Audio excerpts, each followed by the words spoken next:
So for me, it's just like you've tried all other ways and then you get tired, you get beaten, you get depressed. And you realize that this is actually it's not very wise to try and do everything because you don't have first of all, you don't have to live through every mistake to learn them yourself. And you can actually win throughout this, which is actually smart and more efficient. So it's like a lot of failure from trying to do it the old school ways and coming to the realization that actually it's smarter to just work with and through people. And that's something that we still try to do.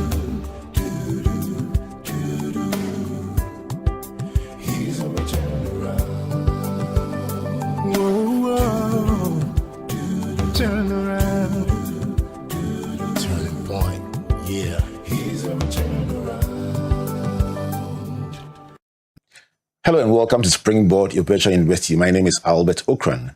Welcome you to Ghana's foremost developmental program and that place where the greatest minds in the world converge. Springboard is brought to you by the Springboard Roadshow Foundation in partnership with Enterprise Group, MTN Ghana, and the Ghana Growth Program, a collaboration between Mastercard Foundation and Springboard.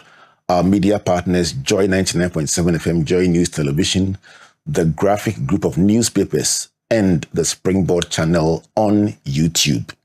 Here we are continuing our conversation on the entrepreneurial mindset. What does it take to build, to fashion, to start, to grow a thriving enterprise, bring on board other people and create wealth and sustainable progress in any country in the world, and especially within the Ghanaian context? One twist to it. What about agriculture? How do we do this in the agricultural space or the agribusiness space? This is a big one, and I want you to stay tuned as we explore it together. They say entrepreneurs see what others can't see, do what others won't do, and accomplish what others dream about. Is it true? Let's find out from my guest. He is the founder of a company with 3,000 partners across 50 countries, has digitized 2.2 million farmers with his DALI AI platform. My guest, Alloysius Attah, the CEO of Farmerline. Farmerline, that's the name of the company. Yeah, Farmerline Group. Farmerline Group. Farmerline Group. Yes. We'll break down the group and then explore what it does. And your platform has been named as one of Time Magazine's best inventions of 2024. When you lie down and you wake up and reflect on 20 years ago, Alloysius, did you ever think you'll be here? No, honestly, not the details. Growing up, my aunt always would tell me that, we will grow up like all parents tell their children, you grow up to do something. So we had that belief, but these are the details of what God has been able to do with the vision in our life. I never imagined it, honestly. And every day it's like it's a nice surprise. What was the dream growing up? The dream was very simple. I grew up at home. My auntie, my late aunt, Helen Attah, my father's elder sister. I remember growing up, I'll be by the coal pot, finding the coal pot, and she'll say something like, "Oh, you're the one who's going to bury me one day. Or you're the one who's going to take care of me when you..." So that's like, that responsibility and that, that stayed with me because she was my first love. She gave me everything. I lived with her from year 4 or 5, 1994, when my parents split. So she would say things like that to me. So as a young boy, the last born, it stayed with me. And I always wanted to grow up and get a job and do something to make her proud. And that's where everything started from. My confidence, everything came from her. So the vision at the time was very simple.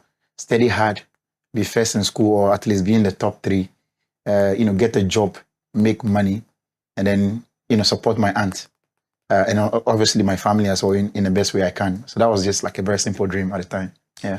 What were your subject interests or your career interests growing up? I had a mix of them. I kept migrating. Did you have that kind of experience where you say today doctor, tomorrow next, or tomorrow lawyer, the next day pilot, the next? Did you do those migrations? All the above. The first one was actually very funny. I grew up at the whole, and there was a cement shop in front of our house. And these loaders come and load the cement in the evening, and then they'll have money counting. So one day I remember I woke up, went to my aunt. I'm like, when I finish school, I want to be a cement loader. It's like, that's the example I saw. I wanted to also have the coins and money. She's like, all the suffering I'm suffering, I want to be a loader. You, this boy, you're not going anywhere. So that was my first dream. Clearly, that's not what thought out. Then I wanted to be a medical doctor, because of the white coat. Then I wanted to be in the military because of the masculine energy. Some of my relatives were in the military as well, so I was taking inspiration from that. So it kind of changed based on what was happening at the time and what was around me at the time. Yeah. I'm sure looking back, it sounds funny. I mean, imagine yourself in a white coat. Doing surgery.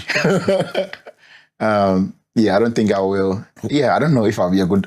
You never know. You never know. Yeah. So tell me, what was the turning point? How did you find yourself in Agric? Because from Ho, did you pursue anything in Agric?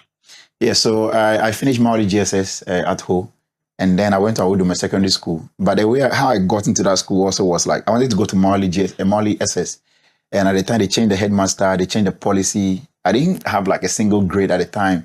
But so then I was not part of the first batch of people. My dad was not very happy. My second choice was Bishop Herman. We didn't actually follow up on that. And my dad's cousin was working at Awuduma Secondary School. And then he's like, hey, bring your son. Let's see if we can find him a course. And when I went there that evening with my dad, they presented two options, agricultural science or biological science. And I was afraid of biological science for some reason. And I chose Agric, not knowing that the only difference between Agric and biology at the time was just the biology and then the general agriculture. So that's how I kind of ended up in agriculture. And it was also a bit familiar as well, because when I was growing up at home, my aunt was farming around the Deme, Jesaba area, behind the police depot. So I guess the exposure to agriculture, growing up, going to the farm, although reluctantly, and then going to school late, and being presented with two options. I actually wanted to do business administration, but I wasn't available at our school at the time, so I chose agriculture. So that was my introduction to Agric. Started from Awuduma Secondary School. Then I went to Tech. Tech 2. I remember when the results came, my dad and my uncle, I remember that morning, that dance, they were trying to choose a course for me. And at the time, Ghana just discovered oil.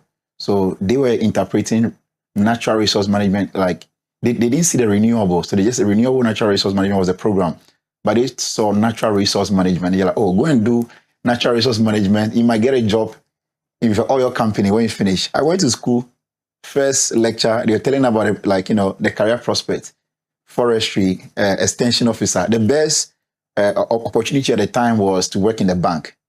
So for me, I was very disappointed because that's not what we had in mind when we came. I also didn't do enough research. I just went with what my dad and my uncle kind of selected. So yeah, that's how come I got into agriculture. But my disappointment led me to learn other things and do other things on the side. And I hope we can go into that later. Right away, because that's the whole idea. I'm tracking this journey. Yeah.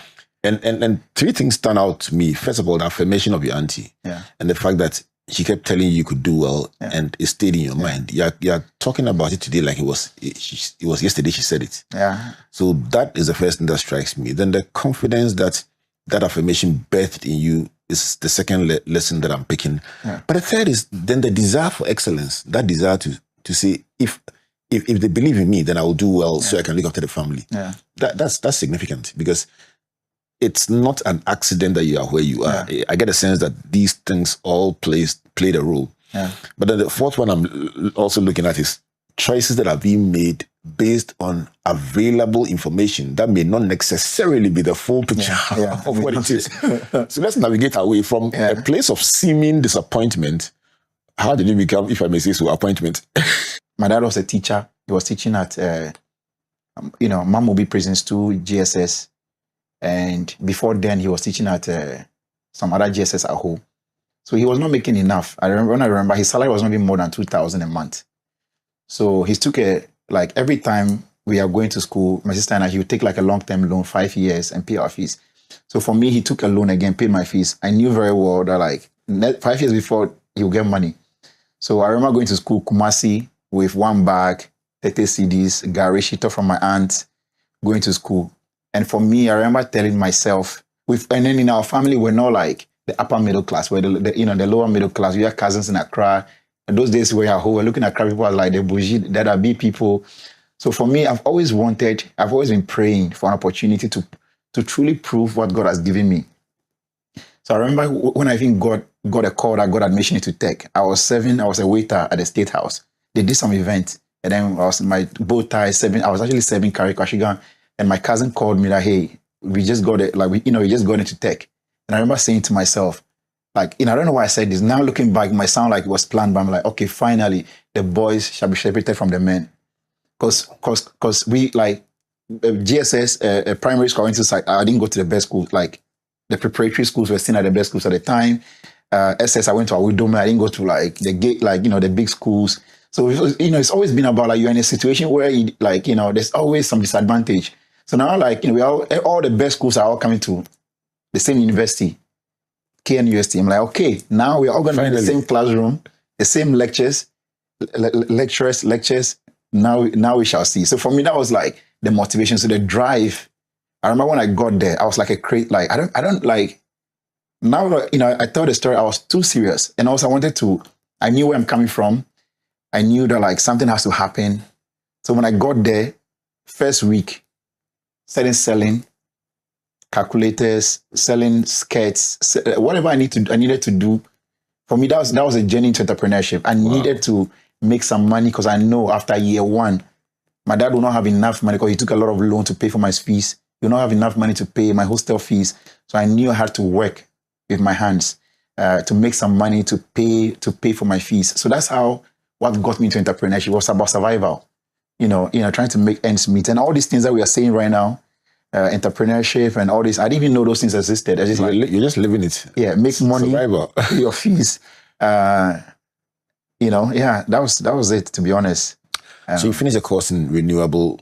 I did finish a course in renewable natural resource management. The lecturers didn't even know me in class. Now I went back last year, or I'm going blank, either last year or the year before, to give address for in the graduate. But when I was in class, when I was in tech, I never answered a question in class. I was doing the course to get like a good grade so my dad can be happy. But I knew I didn't want to end up in agriculture. In my dorm room, my close friend Chanik was there, and then another friend, Marcel, who was an actuarial student. He was studying to become an actuarial science. So I'm like, okay, I was good at math, so let me also learn math on the side to become an actuary. That didn't go well. And then I joined an university choir, KNUST. And in that choir, they wanted to build a website. So my friends at the time, Hansen Selassie, Emmanuel also are there. They formed a small committee, and they asked us to build a website for the university choir. And that was my first exposure to IT, software programming. They taught us HTML, CSS. So for me, I learned from people. And once I find something, I will be obsessed. So I studied computer programming from there. That same year, tech does this thing called sites or missions. So, students go to villages, they plant churches, they do. When we're finishing my first year, my roommate Chanik told me, hey, this group called, Campus Crusade for Christ International, they are doing, missions at Brekum. And then the attraction was that when you go, you get 2 weeks of free food, and then they'll give you money for transport. And we didn't have money for transport. I'm like, oh, okay, that's a good deal. It wasn't about the missions. It wasn't about soul winning at the time. And we went. And when I went, you still won the soul, right? Yeah, we did. Like that place, that's a difference. We were laying hands. I've not done that before. I know what happened. I joined a media team, and in the media team, there's this guy called Maxwell Afram. He was leading the media team, and then he exposed me to, photography and video editing. So although I'm sharing this story to share that, although I went to tech to study renewable natural resource management, my time in the choir exposed me to computer programming, and then my time in Campus Crusade for Christ exposed me to media stuff. And I went on to create companies from those two experiences to meet the need that I found from year one, which is to pay my hostel fee and also to pay my fees and support my parents, knowing that they've done everything possible to put me where I was. So that's just how everything connected. I was still doing natural resource management though. I was not a very good student at tech because I was busy doing everything else. I was volunteering for, the KJTR event in Kumasi. They started from campus called Springboard. I was volunteering, and then they'll put my logo at the bottom, sponsor, because I was volunteering. University Choir 2010, we came to do a program in Accra called Israel and Egypt. I was part of the committee, and then I was using my photo videography skills there So yeah, just like volunteering, and that drive came from the belief. Obviously, came from my aunt. That seed came from my aunt. When I went to school, it was about survival, but it was also about proving like people wrong. That also drove me a lot because of where we came from, and even our own family, the discriminations. So I'm like, okay, need to like, even though my dad was a teacher, I didn't have enough, like all the bullshit people we will see, like that was like those drive. That was what was driving me at the time. When you think about it right now, do you laugh? Yeah, I laugh. I'm like, yeah, like now it doesn't really matter. But at the time, that was a fear that mattered. That was a fear that was driving me. Wow, like I've not actually said this things out loud in a very long time. Yeah, that was a fear driving me to just prove that I too can make something of myself, and my life also meant something. And my aunt made me believe very early that you are here for a greater purpose. And my dad would tell me, but I didn't believe my dad because he would be saying it when he was tipsy, and I'd be so mad about it that he was tipsy. But he would tell his brothers and cousins, "Oh, my son is going to do things," and I'll be mad. Like, Dad, don't say that. I don't want to hear it, because he was saying it, he was sharing that while tipsy.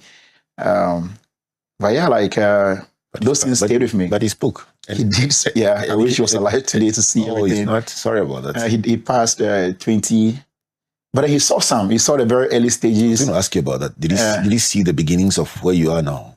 The first 3 years, I hid it from them because I was afraid that they would discourage me, because there was just not like a lot of example of people, or the examples of people who started entrepreneurship who didn't like succeed in the manner that the family expected. They will always like make fun of them and say things.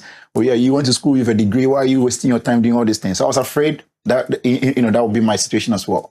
So I stayed in Kumasi. I finished tech 2012. I said I chose national service in Kumasi. I stayed there for a purpose, and I didn't tell anybody what I was doing. I hid it for close to 3 years. And then we won some awards, some Unilever Sustainability Award. And then they also did a lot of press. And one of my uncles saw it and told my dad. And my dad like, what are you doing in Kumasi? And then now, like, some progress started happening. But my aunt always knew. My aunt, I'll tell her about my pain. Like, she was my first love. Her name is Helen. Helen Attah, yes. Is she watching you today? Well, she also passed, sadly. She also passed, sadly. But she knew. I would talk to her about salary problems, about team problems. Like, I remember my co-founder and I, we debated on who should be the CEO. I told her about all that. Like, she knew, and she'll remember and call me to ask the details. So she was very, very important in my life, to be honest. And my aunt, yeah. A storyteller, an IT person, a media person, a farming person, an AI person, so many bundled into one. And Alloysius is telling a story from an angle that many of us can relate to very, very much. And I love the sincerity, the transparency, the honesty, and the beauty of the story he's telling. Because many face the same situations but don't respond in the way that he did. So maybe I can learn from this that when things are thrown at you, instead of being angry, you convert that anger, that disappointment, that perception into energy and fuel for the things that you can do to become a better person. So you say you were hiding in Kumasi and no one knew what you were doing. Yeah. So tell us, what were you doing? Actually, like, this is a funny thing, because yesterday, the guy's house I was hiding in is called Flex, Nana Sapon. He runs this called in Chia. He's been building this in Chia learning system for over 10 years now. He actually just posted on Twitter last night, and I retweeted, and he texted me. And it brought back a whole lot of memories. Because when I finished school, when I was in Kumasi after the first year, I stayed in what we call hostel.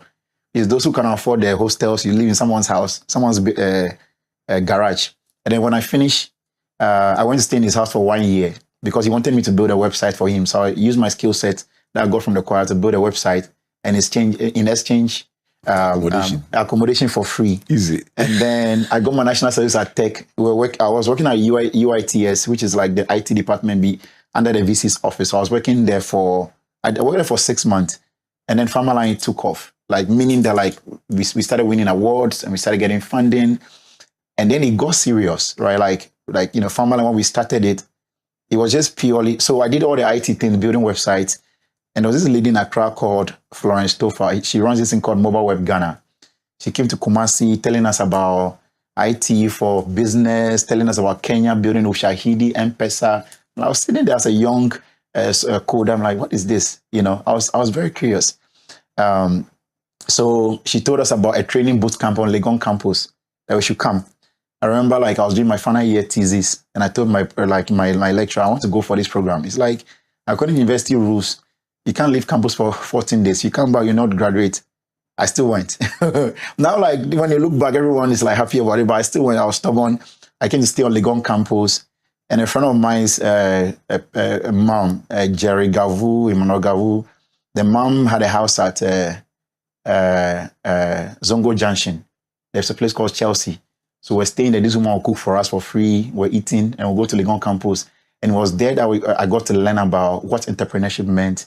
We got to learn about the business model canvas, how to build a business plan on one page without a 30-page. We get to learn about how to use your coding skills to build solutions, to solve problems. Well, it was a 3-week program. And from there, they asked us to come up with an idea that solves a problem that we cared about.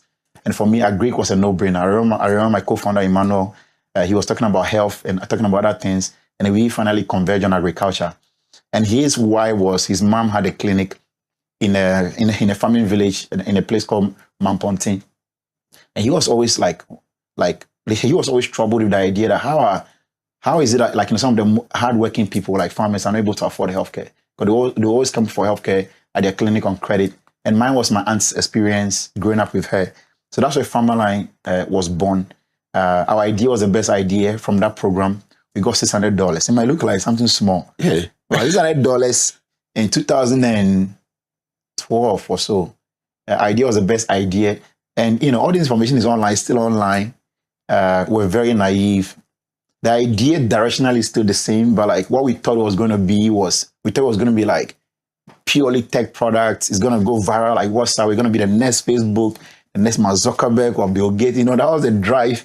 We wanted to do all that, but little did we know that in this sector in agriculture, first of all, it's extremely hard to do.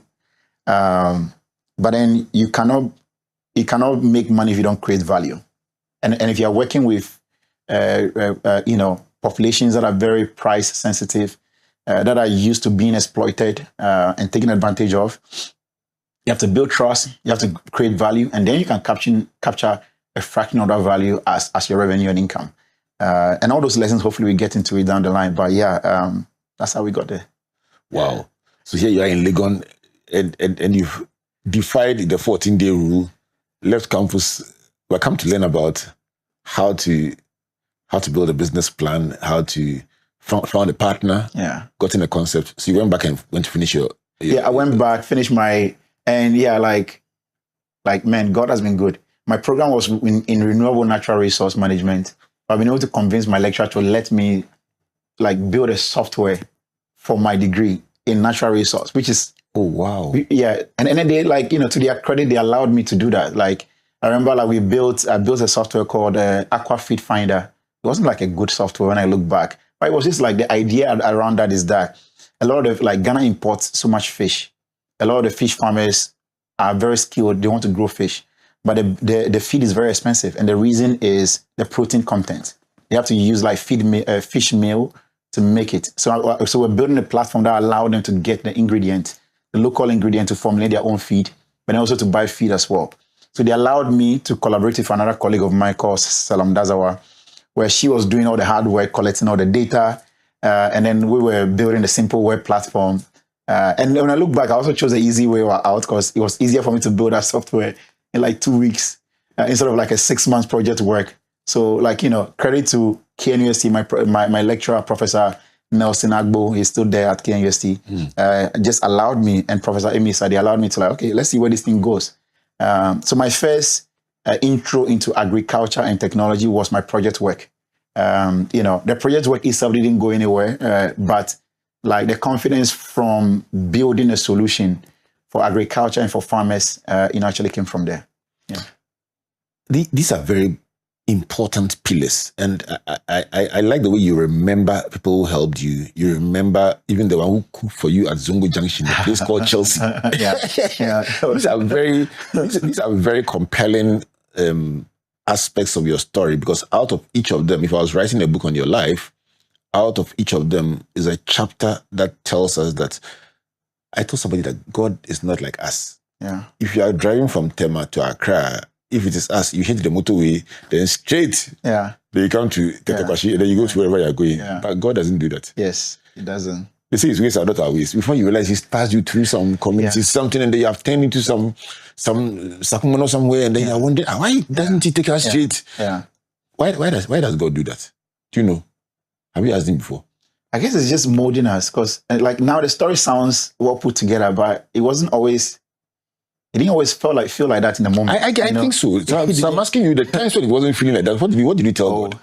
Like like in the usual frustration. You think about quitting. Like for quitting there, I thought about it many times. Tell me about that. There was a time we hired our first 6 people in Kumasi when we started. Like, we were our friends from the choir.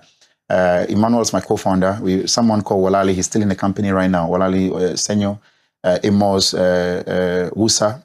He's no more with the company. Joe Budu, and then Shandoff. There were 6 of us. We didn't have salary. We couldn't afford salary. And we were just paying 50 cedis at the time. That was like 13 years ago. So the best way to survive for like 3 months was for us to eat together, because that's what the company could afford. We had 1 meal a day. So go to a place, when you go to Tech, IDRC Gate, there are some people selling food there.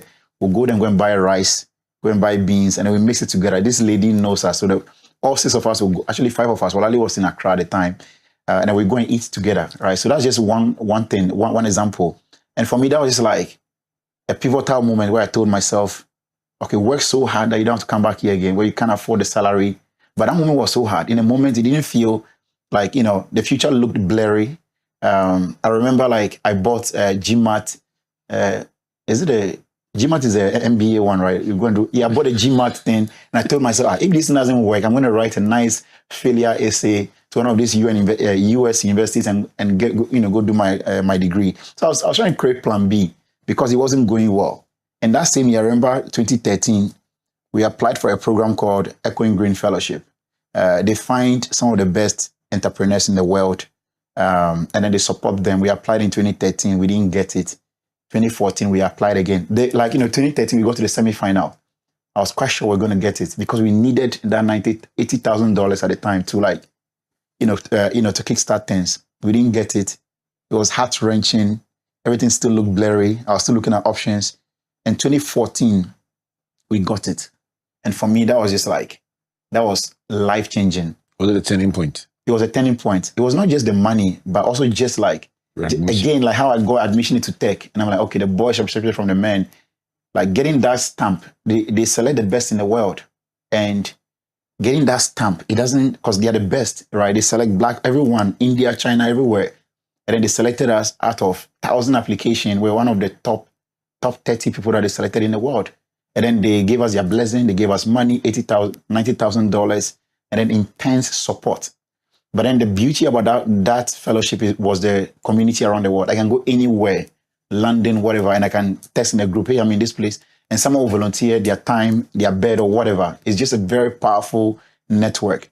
And through that, we actually got one of our first partner, Hershey, Chocolate. Yes, they are one of our clients now for 10 years. And the way it's one of the biggest in the whole world. Yeah, biggest in the world. And the way they started working with us was that, like, there's this lady who was working for Hershey. She's Ghanaian. I don't know if Tewia Ejako. She went to Harvard, and then she was telling us, like, the best students from Harvard end up becoming Echoing Green Fellows. Like, Michelle Obama became Echoing Green Fellow. Van Jones became Echoing Green Fellow. So she was like curious, who are these Ghanaians? 2 Ghanaians in Kumasi became Echoing Green Fellows. So when they were there, they drove to our office. They found us online, drove to our office. And that's how, and the project that they engaged us on, Merge Data, is our core technology platform. They were working with one of the cocoa buying companies at the time called Amajaro. Amajaro contracted us to build a software for them. And then we had 2 choices: build a software, get paid $10,000, or build a software, take less money and own the IP. Hold it there. Yes. When we come back from the break, Alloysius will tell you the answer to the question. Do you collect everything up front, or do you retain a share in there? This is Springboard, a virtual university, brought to you by the Springboard Roadshow Foundation in partnership with Enterprise Group, MTN Ghana, and the Ghana Growth Program, a collaboration between Mastercard Foundation and Springboard. Well, for some time now, we've been running the Enterprise Spotlight announcement, inviting young people aged between 18 and 40 to submit their businesses that they are running for qualification or selection to win from a prize pool of 500,000 Ghana cedis. Well, over 1,000 young people expressed interest, shortlisted to a little under 500 people who met the criteria for selection. Well, after weeks of shortlisting and sifting, our distinguished judges selected 24 finalists for the Enterprise Spotlight. Earlier this week, we made that big announcement in a virtual meeting. Let's go out there for the highlights of the big announcement.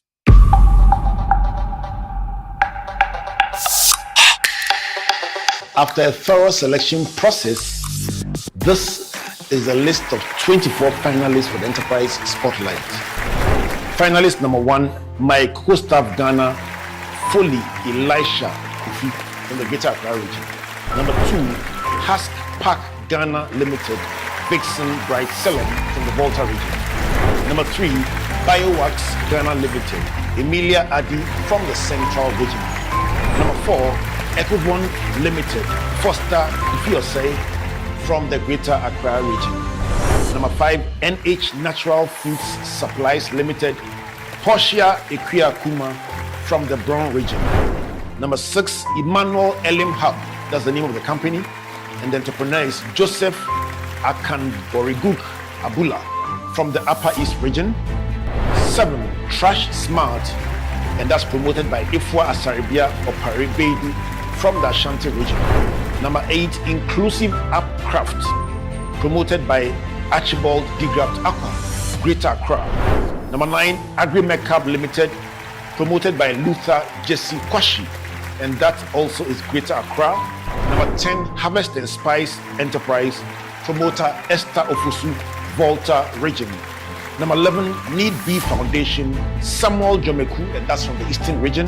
Number 12, God Path Technologies, Shamsia Titiaka Abdul Larim from the Northern region. 13, Orav and Emmanuel Yahira Amevo from the Greater Accra region. 14, Herb Gardens, Edna Vosa from Greater Accra. 15, Wax Farm, Yahaya Idi from the Northern region. 16, Okumkom Biodigital Investment Limited, Elijah Amu Adu from Greater Accra. 17, Dates to Eat, and that's promoted by Benis Forsen in the Eastern region. 18, 3N Selimba Waste Utilization, and the promoter is Inkailu Amidu Yakubu Selimba, and that is Upper West region. 19, Forestland Shoes, Alex Kumaga from the Volta region. 20, The Dance Fashion House, Deborah Anum from the Greater Accra region. 21, Pure Loop Limited, Abraham Ibochan, and that's the Northern region. 22, Dark Pro Ghana, Ernest Sampondakun from the Eastern region. 23, Go Pick Ghana Limited, Michael Asari from the Greater Accra region. 24, the final one, Delifa Logistics, Valerie Enyonam Tonu from the Greater Accra region. And that's your final list of 24 for the Enterprise Spotlight. Congratulations to all 24. Well done. And to all 468 that qualified, well done. You also will receive some guidance on this journey, so no one is left behind.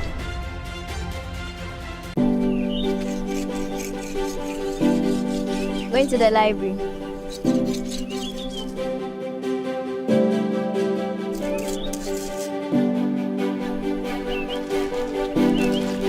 Going to the library. Okay.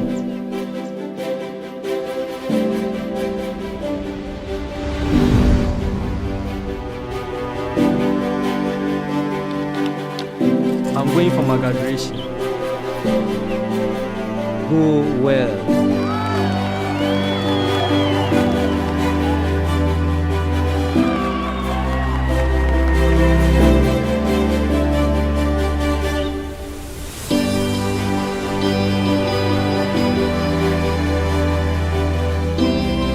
Education changes stories, and being part of these stories is the real passion for us. MTN.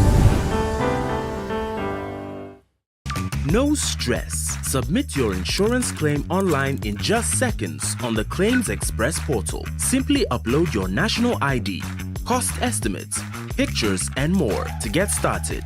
Submit online, track progress, and get paid fast. Skip the paperwork and get back on the road with ease. Visit claimexpress.enterprisegroup.net.gh for easy claims and quick payouts with absolutely no stress. Enterprise, your advantage. Welcome back to Springboard, your virtual university, and to this absolutely incredible conversation with Alloysius Attah, the CEO of the Farmerline Group. And we just are breaking down some interesting aspects of his life that, when they connect together, tell a beautiful story. But he says when they were happening, it wasn't beautiful at all. In fact, the quit sign came up several times, but somehow he stayed the course, and here he is. Springboard is brought to you by the Springboard Roadshow Foundation in partnership with the Enterprise Group, MTN Ghana, and the Ghana Growth Program, which is a partnership between MasterCard Foundation and Springboard. Our media partners are Joy FM, Joy News, the graphic newspapers, and the Springboard channel on YouTube. The Enterprise Spotlight is looking for the next Alloysius Attah, looking for people who can make a difference with their business ideas. And unlike Alloysius, that when they started, they struggled there before somebody saw them. This one, they are trying to.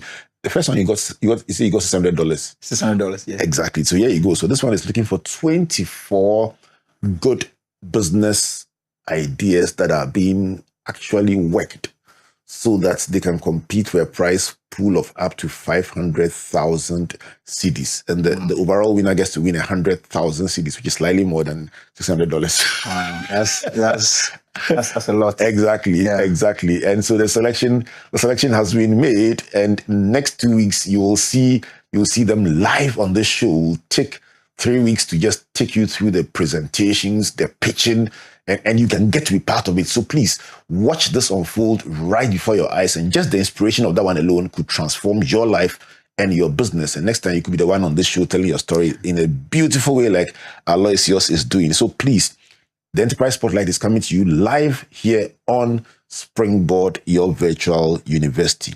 All right. So please note that Enterprise is now ISO 27001 certified, and your data security and safety is absolutely guaranteed. So Peter Drucker said something about entrepreneurs. He said the entrepreneur always searches for change, responds to it, and exploits change as an opportunity. The life of my guest for today has been inundated, or is full of changes from one thing to another and to another. And these changes sometimes look disruptive, but they carry in it some very beautiful lessons. My key lessons so far are about affirmation from Auntie Helen, about confidence, about desiring excellence, about choices that are being made and yet you don't even know what you are choosing. You think the course is one thing, it's another. About being very serious and determined to tell the world that you are better than they think you are. About selling on campus because, Charlie, for a 5-year loan for a first year, it's obvious the father can't support the rest of the education, so you need to fend for yourself and pay the bills at that early age. It sounded like selling on campus, but guess what? That is where the seed of entrepreneurship was sown, self-learning. And then I love the choir website. Yeah. That you go to the choir, you build a website, and then it opens you up to IT. Yeah. And then you go to Campus Crusade, go on evangelism because of free food and free transport. And then now you learn about media stuff, photography and video editing. And then you are building companies out of them. So I'll take you on my next evangelist. Who knows? Something else might come out of it. Yeah. But Alloysius, you are a problem solver. That seems to be the persona that you have, because you're solving different problems with your different abilities. Would that be a good summary? Yeah, it is. It is. Thank you for the kind words. I appreciate it, to be honest. Thank you. An entrepreneur must be a problem solver, I believe. Yeah, it must be a problem solver. And one of the things I was reflecting on this weekend and this morning is just when you're trying to solve problems, it will come with a lot of pain and isolation. And one of the lessons, I don't know where it came from, the lesson I'm just reflecting on this morning is just like not to be married to that pain or, isolation in the moment. To keep the big picture in mind, but also to just have like a steady foundation that tells you the truth all the time. And that foundation could be your support system, it could be your pastor, it could be the word of God or whatever, or the word of God, honestly, I'm not just saying that is true. because I have data points on trying other different foundations that don't last. So yeah, like to build. Obviously, there's always this glory that we talk about now, but in the moment it doesn't feel like it. There are times where we are getting celebrated in the media, and that same day I'm like very depressed about something. Wow. Right. So it just and it's not like a straight line, you know, it's like in cycles, right? And for me, it's just like in part of growing is just learning to like accept the things I don't control and accept that pain will always be part of the journey, and learning not to prioritize the pain over the journey and the lessons that are coming out of it. So yeah, to answer your question shortly, yeah, got to build to make things happen. But this conversation has been held with three different leaders from 3 different industries. I've had it with Horseman Shoes, Tony Senaya. I've had this conversation with Caveman Watches. Yeah. Jamefe Anthony, Molly Primary. Yes. Oh, you know him? Yeah, I do. Okay. Yeah. We went to Molly Primary together, and then Molly GSS. He's always been very artistic. He's been drawing. Like, seriously, in classroom, or they were teaching, he would draw this art, like very high quality art for like for a teenager. So he's always been very different. He's always been driven. I followed this story from when he was working at Africa Regent, and then started selling watches, and then started repairing watches, and started making watches. Like, I've seen it all, but the quality, his eye for detail, like I'm always surprised about how serious, but then also the confidence that he can build things from Ghana right here and compete globally. I think when I meet him and he's saying the things, I'm like, yeah, I know you're great, but like, yeah, that is it. Then he'll do it. Like, so how does it feel? I mean, let me go back to Mauli Primary, Mauli GSS. Yeah. Then you felt it was not a bourgeois schooling in quotes, but here am I talking to you, listening to your story and all the amazing things you're doing, and then I'm saying, okay, so next to you in the same class sat Anthony Jamefe. Yeah. Doing incredible things. Yeah. Reflecting now, there must have been some foundation there that sparked what you are doing. Yeah, like the teachers, then, and I can name some of them. Mr. Boachi, I can't remember his first name, but Mr. Boachi was a very good science teacher. He was a disciplinarian. We didn't like him at the time. But he was always like beating, like lashing you for not following but he was Bonsi, he was a math teacher. We were always clashing, but he gave me confidence in math. Because he was a very, very good teacher. There's this one called Action. I can't remember his name. He's now a chief in one of the whole suburb distance. And then the headmaster, Mr. Denakpo, the late Mr. Denakpo, he was very good friends with my dad. That man, there was a time when my friends were fighting and I was just in the vicinity. He didn't punish the people who were fighting me. I weed because he was friends with my, so like just the environment. but it was very simple. The classroom that we grew, like now when I went back, I'm like, wait, why did they add windows? Because when we were there was no windows to the class, there was no door. It was like, uncompleted building. But for us, it was paradise. The teachers were good. They were serious. Now they've built like a canteen. Those days, there was no canteen. You go and buy your rice. You put a stone. You sit on it. This is Molly GSS and Molly Prime. You put a stone. We all gather and eat. And then there's a yakayake seller in the background. That was just like the background. The school was just right beside the EP cemetery. So when there's break, we all sit on the graves and be talking and chatting with each other. Like for us, that's our memory. Like those memories, for me, I really cherish it. So when you stand on stages like you're dealing with multinational companies, you're winning awards, you're standing on the global platforms. I mean, just suppose the picture of, come on, the stone and the yaka versus the global platforms. Does it, the sense of perspective, the stretch, what goes through your mind? Honestly speaking, I don't always give myself the permission to do that connection. Like when I get on those stages, it feels like a different person. Like I always tell people, like I'm naturally an introvert. I like to keep it myself, be at home. I don't like to be out there by my job, because of my job, to be out there speaking. So the way I started speaking, I remember the first time I spoke publicly was TEDx Accra, April 4th, 2012. I got on stage. I prepared my speech. And then I went on stage and I forgot everything. Yes? Yeah, I forgot. Everything I memorized just disappeared. I just started talking like we are talking right now. And then people resonated with it. And then that's how it comes. When I get on those stages, like I try not to I don't know if it's a good thing or bad thing. I don't compare. I just go And then I feel like I get possessed by some divine something. I get on stage and I just deliver. And I don't watch my videos. I don't like listening to myself because it feels weird to do that. So, moments like this when we are talking and I get the chance to do the comparison, and it makes me very humble. Just like understand what can happen in like 15 years. When people are given the opportunity and the chance, a lot of good things can happen. And talent in this country there's no limitation on talent. There's just limitation on opportunity. So when I reflect in conversations like this, I get to know, wow, so much can happen. And for me, that's why also drives my work at Farmerline and my work at other places, to just spread a blueprint. And for me, it's also one way to see your ideas living. It's like sharing with people, right? So talking about your ideas, I mean, your DALL-E AI has been named in Time magazine as one of the best inventions of the year 2024. Just walk us through, what exactly does it mean to be named in Time magazine's top 100 for the year 2024? Well, it's a good, now that I'm thinking about it, it's a good feeling to be named in like a 100-year-old magazine that US president and other people have been on top of. Obviously, they've also done a good job branding themselves. So when people name you like in something like that, our investors also get really, really happy. But the idea behind DALL-E is actually Ever for DALL-E. DALL-E is the name of my mom. Okay. And that same year that what's the meaning of DALL-E? DALL-E is to whisper in Ever. So you have to whisper it. Yeah, Say it so loud. Exactly, to whisper. And the idea behind that was the first technology that we built for Farmerline, which was like to send voice messages to people in their local languages.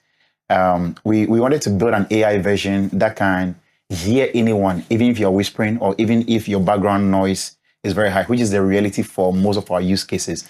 Farmers on the farm, trotro people in the car. So build software, not one that requires like very high quality audio, but even if the person is whispering or very big background noise, people can also listen. So what are they typically whispering? Walk us through the solution. So the solution is basically like teaching people, Africans, in their native languages.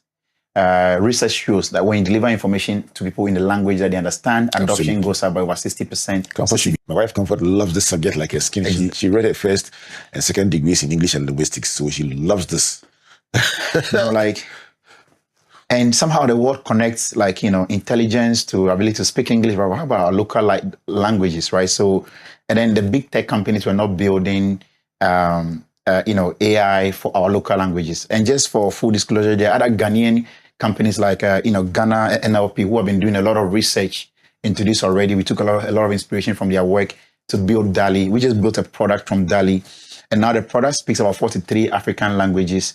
And the whole idea around that is to enable people to communicate with AI in their native languages using voice. So AI that speaks Twi, AI that speaks Agbani, speaks Ga, and all those things. It speaks Kenyan languages, Ivorian languages like Baole, Diola. And the solution, what we built it for, is very simple: to help us reach rural people or help us reach people who prefer to communicate in languages that is outside of English, French, and Spanish, which is what most of the big tech companies like Microsoft and Google focus on. There are about 7,000 of those languages in Africa. Ghana has about 60. Nigeria has about 200. If you're trying to do business with the informal sector, which is what drives our economy, which is what makes Ghana work, we have to build solutions that engages and speaks to those people. So now there are even people who are building solutions for like a dispenser speaking Twi. People like your bank, you call your bank and you want to get your bank balance. Instead of English, you speak Twi. Very soon, MTN and Co, their call center, all the things, it won't be in a recorded local language. It will be an AI speaking local languages very fluently. Imagine the power of that. Imagine someone sitting in Avalavi with Yam phone can access all the content of Google and Wikipedia on their phone by just speaking. Imagine the power of that. You and I have access to it now. We have ChatGPT in our pocket. We have Google in our pocket. We can get access to information. I was telling someone that today we don't have any excuse. We have more information than the US president in 1970. If you take your phone, you can get access to intelligence and information very quickly. As compared to the US president of 1970 or 1980, now it's in our pocket. There's literally no excuse. So the DALL-E was built to just give opportunities. We are starting with farmers, but the hope is to scale this to other sectors and also other industries with the sole goal of spreading opportunity and encouraging economic mobility. Wow. So how did you connect to 3,000 partners, 50 countries, and most importantly, 2.2 million farmers? I know my interest. So yeah. Like, and when I break it down, like you see that it's very easy. Well, it's not that easy, but we didn't do that by ourselves. We do that through partnership. Fantastic. We focused on doing what we knew how to do best, which is build technology for rural people. Technology to send information, technology to collect data, technology to finance. And the way we reach those many people, the 3,000 partners include field officers. So someone who is on the field holding a mobile phone, taking data from farmers. It includes big corporations like Hershey, includes the government of Sierra Leone, includes big brands like, Barry Callebaut, the largest chocolate manufacturer in the world. So all those people are a mix of the 3,000 partners. 50 countries basically means that they've deployed the solution in 50 countries. We do not have offices in 50 countries. So for instance, the solution was used in Pakistan. I've never been to Pakistan. It was used in Oman. I've never been to Oman. The solution was used in India, or I've been to India, Vietnam. So we have customers in those places who are deploying the solution to do three things: either training farmers, financing them, or connecting them to market. So when you take one big chocolate company like Hershey, they have like thousands of farmers. So through them, we win through them. We bring what we do best. They also bring what they do best, and we work towards the same goal, which is to create lasting profit for farmers. So just to clarify that. And then when I break that down, you see how I get it. You can win with and through other people, without trying to do everything yourself. Yeah, it's one of the big lessons that I think we should canvas before we close. Yeah. And that is a partnership. Not doing everything yourself. Yeah. Because in our interactions with business people, entrepreneurs, young people, we find that sometimes people want to try out the ideas by themselves alone. Evidently, from your 3-week training program at Legon, you found your partner. Is it Emmanuel? Emmanuel Sade, yeah. Exactly. So one of the things that is deliberately done is to challenge you to build a partnership with different strengths, leverage them. What would you say about the strength of collaboration and partnerships? Like for me, like today it sounds nice when I say it like that, but we didn't always start with partnership. Right? As a young person, there's ego involved. You want credit. You want people to say you are the man. You want to feel like you're the man. So for me, it's just like you've tried all other ways, and then you get tired, you get beaten, you get depressed. You realize that this is actually it's not very wise to try and do everything, because you don't have first of all, you don't have to live through every mistake to learn them yourself. And you can actually win through others, which is actually smart and more efficient. So there's like a lot of failure from trying to do it the old school ways and coming to the realization that actually it's smarter to just work with and through people. And that's something that we still try to get better at today. Because it's like you're a human being, the ego always gets in the way. The religious studies master used to call it a choice between soso chinchin and chinchin soso. He says sometimes. He says sometimes. The simplified version is either you enjoy today and suffer tomorrow, or you suffer today and enjoy tomorrow. Yeah. So in this essence, sometimes you need to make hard choices today against a better tomorrow. And I guess that's the chinchin soso that you did. Is that true? Yes. Okay. My mention may need some slight modification, but that's the essence of it. Okay. Alloysius, thank you so much for this time. Thank you for the opportunity. Let's do this again, shouldn't we? Yeah, on my day. Any day. On my day. Any day. No, I really, I grew up looking up to this platform. In Volta, I was hoping, we used to pray for the road shows to make it to our high school. Yes. So to be here is a full cycle moment. Like I mentioned, I've been following you and your wife. I added you on Facebook and stalking you people for 15 years now. I remember the name too well. For the opportunity. Those days was just a name. Yeah. And that's the power of social media. It was just a name. Yeah. A very regular commenter on stuff on the page. Yeah. And just to link it to where you are today is just a source of great pride for us that our paths have connected and we are celebrating who you are today. Thank you, sir. Thank you so much. Thank you. All right.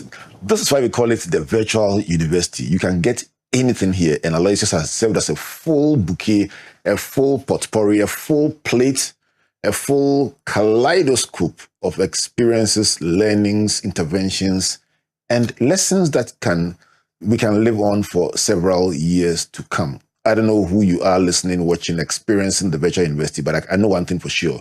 You can't be the same again after this conversation. And he says, do something and make sure it is in the agric space. Something, at least something small in the space. This has been Springboard, Your Virtual University brought to you by the Springboard Ratio Foundation in partnership with MTN Ghana, the Enterprise Group, and the Ghana Growth Program, a collaboration between Mastercard Foundation and Springboard. Our media partners, Joy FM, Joy News Television, the Springboard channel on YouTube, and the graphic group of newspapers. My name, as always, is Albert Ocran, saying God bless you, and God bless you.